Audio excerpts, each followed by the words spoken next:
Hey, everybody, you are tuning in to Get Your Geek On, and this is the second episode of Get Your Godzilla On. That is right, the kaiju show with the most. We're talking reviews, opinions, facts, box office status.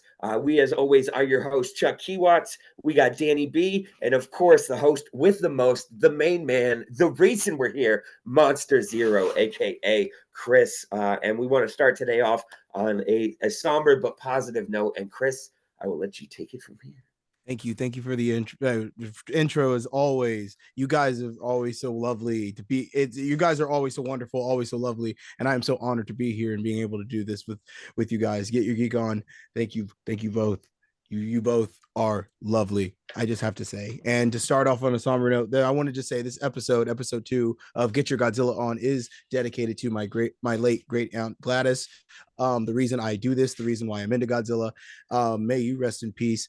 Thank you for raising me. Thank you for loving me. And let's have a great episode for you and for everyone out there today. All right. So today we are doing a very, very special episode. As I said last episode, everybody, we had homework to do. We had homework, and I wanted to see if everybody did their homework, everybody. All right. Because we're going to be talking about one of the greatest films ever made, one of the reasons why all of us are here right now. We're going to be talking about Godzilla or Gojira 1954, the original Godzilla movie, the one in black and white, the one that started all this, directed by Ishiro Honda, produced by Tomoyumi Tanaka. I apologize, Tomoyumi Tanaka, starring Akira Takarada, Momoko Koji, Takashi Shimura, and Akira Harada. Everybody, this is one of the greatest movies ever made, and I have to give it to both Chuck and Danny for letting me talk about this right now. Both of you, can I ask your opinion on your film? Do you guys have seen the film and everything like that? So, what do you guys think? I'll start with mine because I know Danny's got the creature double feature experience, so he's more educated coming in as the newbie here. I couldn't help but parallel it to -1, and I'm not going to talk about -1 right now. But what I found is it looks as well today as I imagine it did in 54. Like, you could have told me that's a black and white movie that was made in the past 20 years, and I would have believed you. But Sure. the human scenes is a very specific family scene where they're just sitting at a table talking, and it's like a son, daughter, father, and it's the same way that, like, oh wow, this was actually great cinema back then. And then Godzilla storms into the sea, like actually lighting these mini buildings on fire and everything. I'm like, that's like impressive special effects work, especially like when you look at the budget and stuff. But more than anything, I think it's got to be one of those weird moments for people that know that movie that well to see what the character is today. Because like I came into a fan, 60 plus years into Godzilla's history, the people that saw the original and saw the evolution, I couldn't help but like wonder what parallel they have to like seeing a character like that, because it's like Yes. being in on the ground floor, like when you saw Iron Man #1 in '08, you know what I mean? Yes. And that Yes. was the Yes. start of a universe. Like that's the closest comparison I could come up with, was like, now that I know where Godzilla goes and I've kind of like worked my way both ways, I'm like 54, like -1 is just a love letter to 54, but 54 holds up. Like, I was not excited to watch a movie from 1954. I'm like, I love VFX, I love this and that. And I don't know if you've ever seen the trailer, just the original Japanese trailer for it as well. Yes, I have. It's wonderful, isn't it, dude? It's actually like, it's suspenseful. It gives off just a little bit of what it is, but it gives you that flavor of just a god just destroying the Right. city and just everything, and the family aspect, like you said. It's I love hearing this. I love hearing this from a newbie, because it's just it fills me with such joy seeing new eyes coming into this franchise that has, you said it to yourself, 60, 70 years old.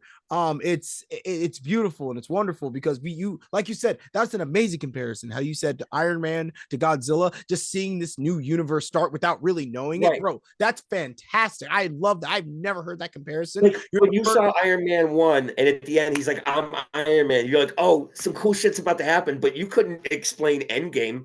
When you saw Yes. Iron Man, you didn't know that that's where it was going to lead. But the crazy thing with Godzilla is because it's always been the guy in the suit for the most part from the beginning, it never feels gimmicky. I was worried that the Yes. 54 suit was going to feel gimmicky, and it didn't. I felt like the movements were so what I'm used to from older Godzilla. So having that precedent set, like the closest I could compare with the lore in my head is Doctor Who, something that's run through so many eras and been handled by so many people, but there's just core points that have to be stuck to, like that Godzilla memo. Like you got to hit these bullet points with the character. So the guy in the suit, it's one of those things. Again, I imagine for that time that must have looked so crazy to people seeing that in Yes. theaters. Yes, it has. It has, bro. And shout out to Haruo Nakajima, the man in the suit, or the man who put in the work for that. The man lost 20 pounds from sweat because he wore that suit. That suit was terrible. That first suit. So shout out to him, and the special effects, like you said.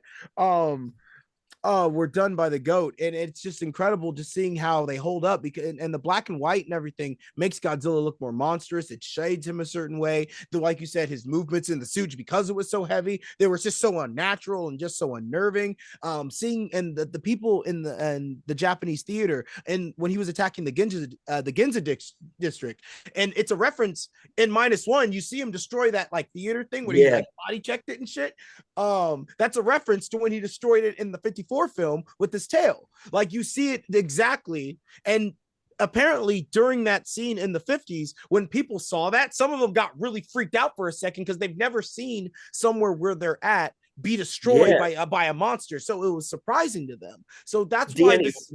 Yeah, Danny, right before please. we went live, I was saying to Danny, I was like, that was the craziest part was the buildings on fire. I imagine it must have looked so real to those people. So now, Danny, you got the creature double feature days of it. So like, what is your overall memory of the first time you saw 54? Just it wasn't like a monster movie, it's just a good movie that had a monster in it. So For like my sure. father described Spider-Man, the first one, Tobey Maguire. You know, that's not a good superhero Oh, movie, it's just a good movie. Like yes, he's sir. not into superhero movies. He's like, Dark yeah, that's Knight. just a good movie. Perfect. That's beautiful. I love that. And they do get So, gimmicky later on. Like once the but sun it's comes in and he starts doing the stuff and the smoke rings, like oh okay. it gets fun. No cap, I love Baby Godzilla. I don't know what role he plays, but I've seen enough clips of that to be like, yo, Oh I love yeah, that character. you gotta see the fight. Okay, there's Godzilla pretty much beating monsters. I'm like, okay, your turn. The monster gets up. Stay down. All right, you go ahead. Go ahead, hit him. So now, Chris, I have a question for you. As a Yes, fan sir. of Godzilla to the level that you are, what is it that's most important about what the character was set up as in 54 that you believe is like one of the core aspects of what a Godzilla movie needs to be? Excellent, excellent question. Well, basically, it's down to the fundamentals of the character. Godzilla can represent almost anything. It can represent almost anything, and that's what really makes a really good Godzilla movie, I feel. If that answers the question. I'm sorry if it doesn't answer the question, but that's like a part of the answer I have. But I'm going to give you. Let me continue. Like for example, back in 54, Godzilla represented the nuclear threat that it actually had. It was kind of a response to the atomic bomb and the fire bombings of Tokyo. When they were destroying Tokyo, the little models and everything with kerosene and shit like that, blowing them up, they wanted it to resemble the fire bombings of Tokyo that Americans did and everything, along with the atomic damage and the atomic threat that Godzilla has, from all the nuclear testing. When the Lucky Dragon number 5 shit was one of the first human deaths from hydrogen bomb testing. It happened on Japanese waters, and it happened with Japanese citizens again. They were furious, and that's what also inspired Godzilla and Tomiyuki Tanaka to create this movie.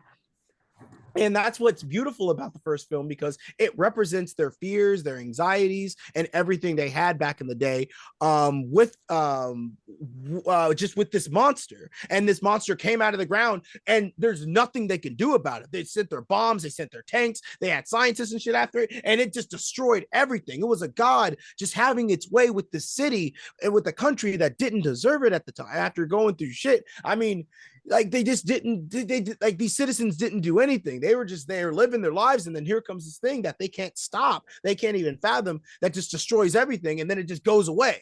And then like that's terrifying, you know what I mean? It's Well, one of terrifying the for. great Oh no, go ahead. Finish your thought. No. I was just gonna say it's really just terrifying, and that's what I feel like what makes a really good Godzilla movie, because that's what it represents. It could represent anything, your fears or anxiety, but it can be atomic death, it could be stress, it could be survivor's guilt that represents. It could be, the next step in evolution, like Shin Godzilla. It could be anything you want it to be. That's the thing. So in the same way that, and I parallel Doctor Who again, and Danny, I want to get your thoughts on this too. In the same way that Doctor Who has the best built-in plot device ever of regeneration, you can become a new character, a new actor, and it's totally written into the script. I feel like Doctor Who and Godzilla are the only two franchises I can think of, and Godzilla especially, where it's like every generation since its inception has kind of gotten to leave a mark, a little bit of what their generation was through their Godzilla movie. Yes. Because you figure you tend to get a Godzilla movie, once every 5 to 10 years, and it feels like the directors and everything at that time down to design the bits of what that. If you're breaking up. You're breaking up a little bit. You can have different guys. Can you hear me? Danny, can you hear me? Yeah, I can. Yeah, Okay. he's breaking up. Yeah, he's breaking up pretty badly. Yeah, I thing I like about it is he's been a villain, he's been a hero, he's been a savior, he's been a destroyer. Exactly. He is Shiva in all manners, ways, and being. He can represent anything. He defeats everybody. Like any monster that shows up. You're like, oh no, Godzilla. And then 2 minutes later, where's Godzilla? Where you going, buddy? We kind of need you here. And then Mothra, until Mothra. Like Mothra is like the avatar of the human race. Because when it comes down to it, Godzilla fights Mothra. Mothra fights alongside Godzilla. It's just everything. They bring in Mecha Godzilla to defeat Godzilla. Then like, you know what, Godzilla? This Mecha thing's kind of going awry. We need you to destroy Mecha Godzilla. It's like they try to get rid of him in time, only to realize, oh shit, we actually kind of need him. Yeah, we need him. He's here for a reason. He's just a force of nature that has to exist for all the destruction. And that's what I like, when they don't picture him just as a good guy, but he'll destroy a city and defeat a monster. I love those movies. Yes. Yeah, he needs to do both, because that's him at his core. Not somebody who just, I'm going to avoid destroying. No, I'm going to wreck a city because it's there. And I'm also, that is something that caught my attention, squirrel. Now I'm going to wreck this monster. You're welcome.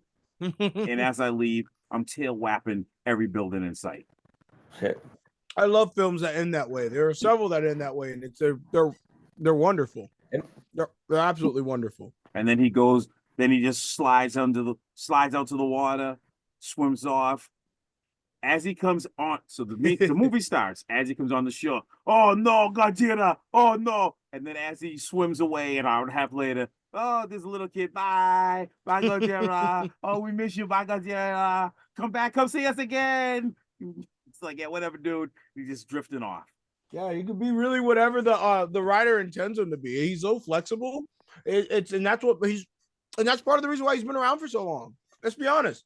It's because of reasons like that. It's because of reasons exactly like that. No matter what the director needs, no matter what, and they just grab them, and then they just tell their story with them. And with the first one, it just, to round it back, it just works so well, because it kept everybody's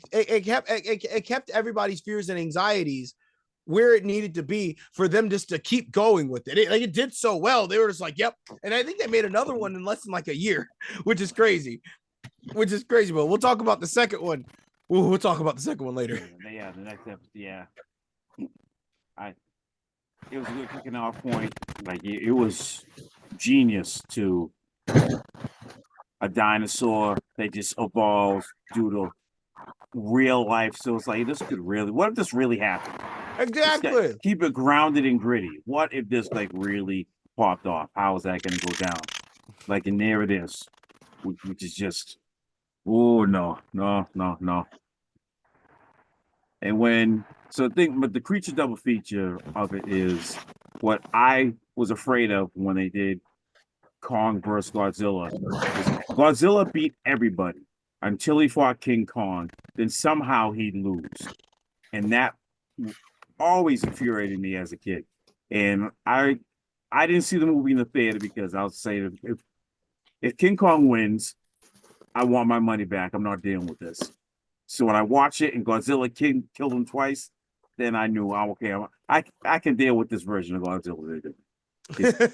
They're staying true to its core. You got the thing is too. Are you guys able to hear me? You're still breaking up a little bit. We're breaking up. All right, I'm gonna leave the meeting. I'll be.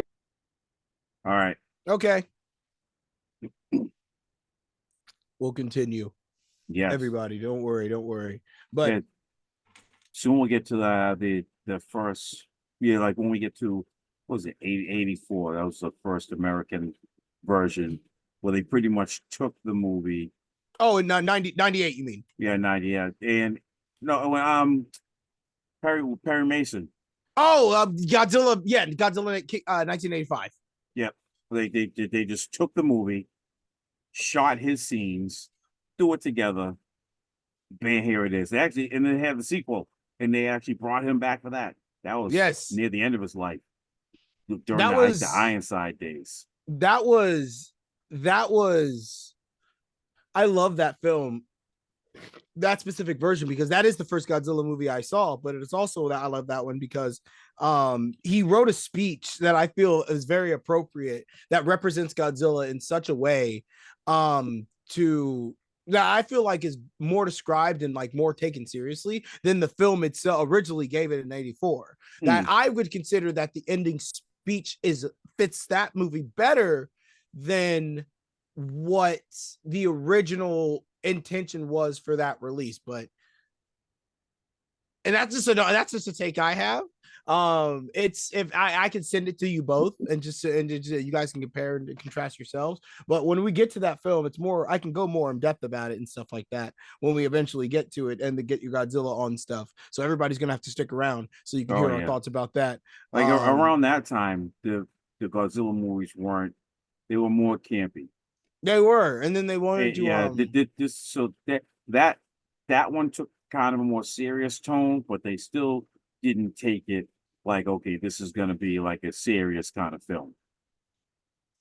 So they kind of they leaned that way, but they didn't go all in as hard as they could have, where that speech could have been like more of a monologue that you look back at and be like, hey, this is breaking down Godzilla, or this is how the Americans view Godzilla from afar. Yeah, they didn't go too in depth with it in 84, like too in depth with it. Sorry, my cat's she's being really, she's biting stuff she shouldn't be biting. It's always when you want to record something, right? Oh yeah, they know what's going on. They know what's up. Exactly. Oh my goodness. But it's wonderful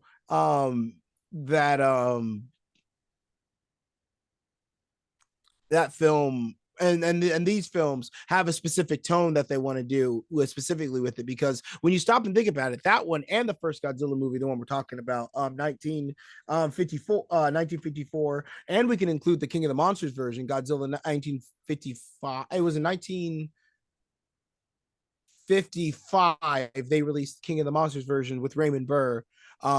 Steve, they like you said, they incorporated just filmed his scenes, filmed characters from the back of their head, and incorporated it with the first film, and chopped a couple parts and just sped up a couple things in order to get somewhere.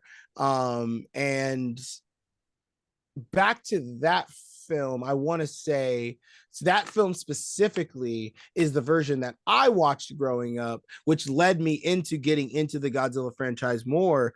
Kind of a little bad transition, but that film right there,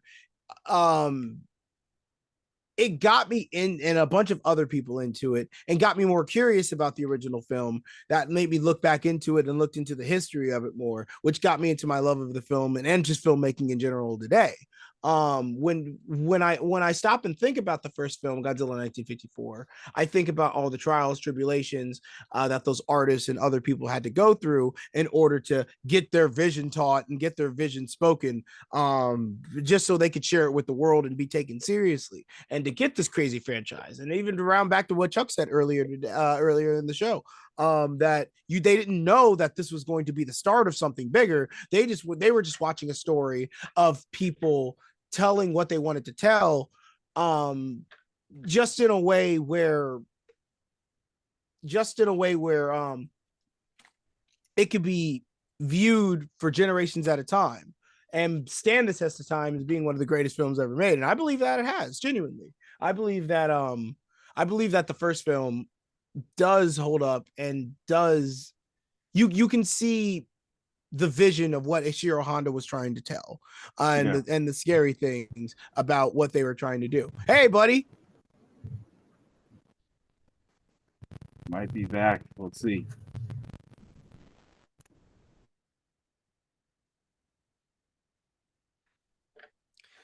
All right. It says your bandwidth is low, bud. Hear me? Kind of like a. All right, I'm just gonna just type. It's very loud, bud. It says your bandwidth low. Now, I'll use the chat.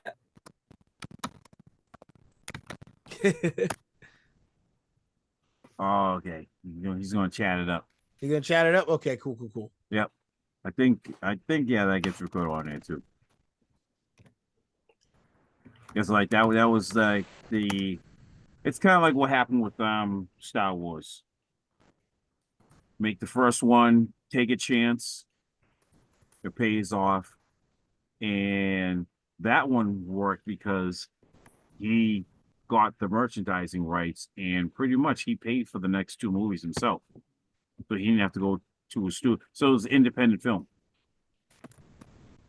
Like, so all these sequels and redos and reboots, every now and then it's nice to just try to take a chance on something. Try something new. You never know what it'll start. You may start the next Godzilla. It is. That's a good lesson to have. Box office was crazy as well. It was only like, what? 1/10 was 1/10 normal.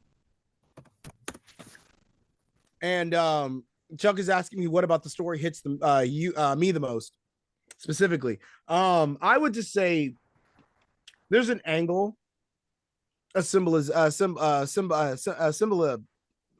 Symbolism. There we go. Sorry, tongue tied. Where it's a love story about two people who want to be together, but they feel like they can't be together due to outside circumstances, and they have Godzilla as well. And there's also a scene where Godzilla is destroying the city, and there's a bird cage which symbolizes the lovebirds, which are the two main characters, Emiko and Ogata's character, and Ogata. It symbolizes their love and how they're trapped and they can't do anything, and Godzilla's coming right towards them. It's a beautiful shot of Godzilla with these birds and everything like that. It's one of my favorite shots. I remember that specifically, and it also represented Tokyo being surrounded by electrical fences and stuff like that, and Godzilla also coming. It's just a beautiful shot. Yeah, they get into that later, where every Godzilla uses everything thrown against him to strengthen himself. So he pulls down electrical lines, and that powers him up. Every missile that they shoot against him when they explode, that increases his strength. Nothing damages him. So he is a product of that environment. Yeah, so Chuck asked that he comes off like a hero and a villain. Yeah, we talked about that. That Godzilla is all things to all people at all times. He really is. And like you said as well, him being invincible, walking through, becoming more powerful through each film and everything. It's beautiful, really, just in a way, to see this character just evolve and do everything like he does.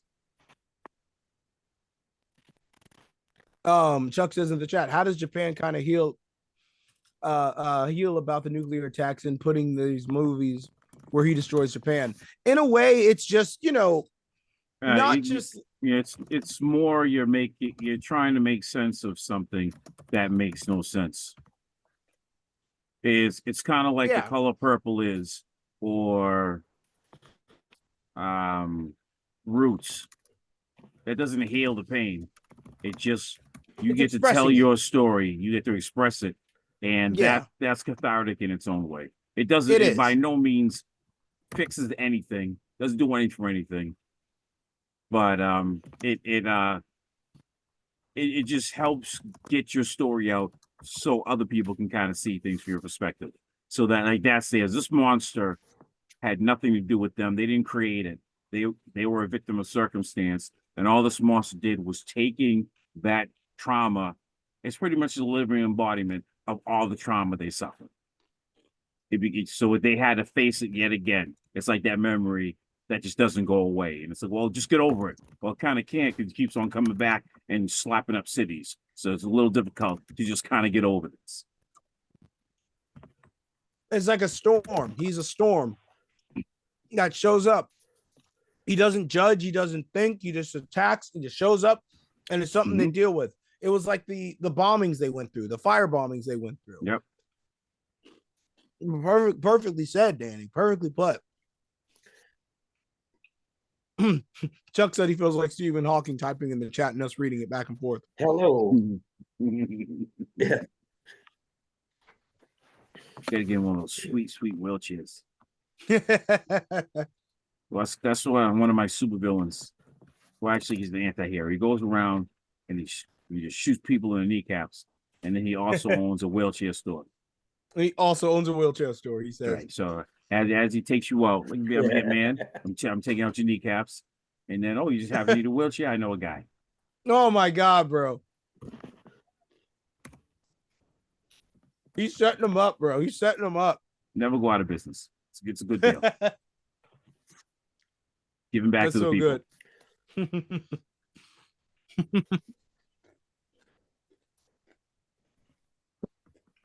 Yeah, so we're about to wrap this one up to go through the beginning of it all as we track through.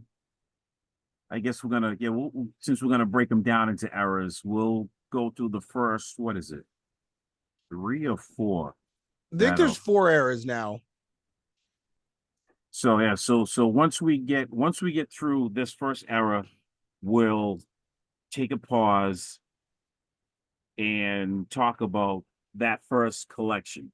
Yes. And then in that next episode, we'll talk about the collection we just talked about in a brief introduction into the next set that we're going to move forward into. So we just kind of categorize them as we go through.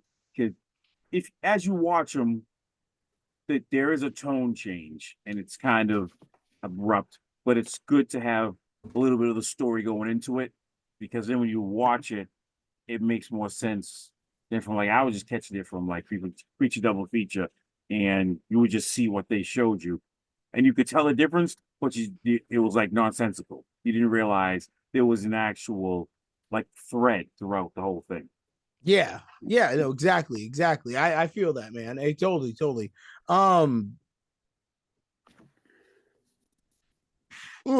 When we talk about that and we show the different eras and we describe and like go into like, just like how in the Showa era, he is a little more goofy. He starts very serious, then goes a little more goofy. In the Heisei era, he starts a little more serious, goes kind of wacky. And in the Millennium era, he's just kind of been a bunch of different films. And in the Reiwa era, which we're in now, you will see like, Shin Godzilla -1 and just like a bunch of other like Godzilla projects that just take him and go in wild directions and stuff like that. I call this the era of the transforming Godzilla, but we will talk about that and stuff when we get to that era and stuff soon. Finish talking about like the film and stuff like that. There is just a very interesting thing Chuck said. Talk about how Godzilla 54 was stopped and the monster and everything was stopped in the film, because it does round back to some of their fears and stuff like that and the theming of the film about just the scientist, Dr. Serizawa, had a secret weapon that he didn't want to unleash because he was terrified that if he used this weapon on Godzilla, it would get mass produced and then probably be a devastating to the world. He was an Oppenheimer-like figure. You know what I mean? You know, he was a scientist, a very well-respected figure, who had this weapon and didn't want to use it because he saw what the power of the hydrogen bomb and the power of the nuclear bomb represented. And he probably even, saw, Oppenheimer's like fucking hesitation of this, because I wish there was a Godzilla film with Oppenheimer in it that would like see his reaction to like, oh shit, like I helped create this. And you know what I mean? I would love to see a film like that. But back to 54, it's wonderful to have a character like that in a film like this, just because it just shows that more dilemma of like, oh shit, what is worse, Godzilla or the world finding out about this weapon? And it's funny that Godzilla really is more devastating than that. It just shows the threat that he poses. So it's I loved how he was taken out in this film, and then the scientist himself took the research with them, burned the research, and then took his own life at the very end of the movie, which is very, very powerful, because Japanese films at the time were really like, they couldn't do it because they were American occupied. But then in like 1953, that stopped happening. So then they were able to tell the stories they wanted to tell. And then this is one of the first films really to do that and stuff like that, to show like a self-sacrifice in a very heroic way.